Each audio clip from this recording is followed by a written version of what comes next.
সামরিক উত্তেজনার পর প্রথমবার ভারত পাকিস্তান ম্যাচ কোন দেশে হবে খেলা, সময়সূচি ঘোষণা করলেন আইসিসি। এবার একটি বড় আপডেট সামনে এসেছে। এই প্রসঙ্গে প্রাপ্য তথ্য অনুযায়ী জানা গিয়েছে যে আন্তর্জাতিক ক্রিকেট কাউন্সিল 2025 সালের মহিলা ওডিআই বিশ্বকাপের সময়সূচি ঘোষণা করেছে। এই টুর্নামেন্টটি ভারতে এবং শ্রীলঙ্কায় আয়োজিত হবে।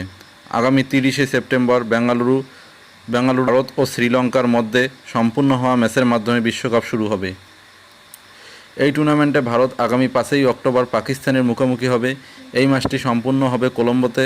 জানিয়ে রাখছি যে 2013 সালের পর প্রথমবারের মতো ভারতে মহিলা ওডিআই বিশ্বকাপ আয়োজন করা হতে চলেছে, যেখানে 8টি দল অংশগ্রহণ করেছে। এই টুর্নামেন্টের ফাইনাল ম্যাচটি 2 নভেম্বর সম্পন্ন হবে। এদিকে পাকিস্তানের প্রতিটি ম্যাচ সম্পূর্ণ হবে শ্রীলঙ্কায়। আরও জানিয়ে রাখছি যে ভারত ও পাকিস্তানের মধ্যে উত্তেজনার কারণে পাকিস্তানের সমস্ত ম্যাচ শ্রীলঙ্কায় খেলা হবে। আগামী 5ই অক্টোবর টিম ইন্ডিয়া কলম্বোর এবং প্রেমাদাসা স্টেডিয়ামে পাকিস্তানের মুখোমুখি হবে। ভারতীয় ক্রিকেট বোর্ড তথা বিসিসিআই এবং পাকিস্তানের ক্রিকেটের বোর্ড পিসিবি এর মধ্যে হাইব্রিড মডেলের চুক্তি অনুসারে বিশ্বকাপ চলাকালীন পাকিস্তান তাদের সমস্ত ম্যাচ কলম্বোতে খেলবে। যে চলতি বছরের শুরুতে ভারত চ্যাম্পিয়ন ট্রফির সমস্ত ম্যাচ পাকিস্তানের পরিবর্তে দুবাইতে খেলেছিল, যার জবাবে পিসিবি এটি জানিয়েছে। এদিকে এই টুর্নামেন্টের ডিফেন্ডিং চ্যাম্পিয়ন অস্ট্রেলিয়া আগামী 1 অক্টোবর তাদের অভিযান শুরু করবে।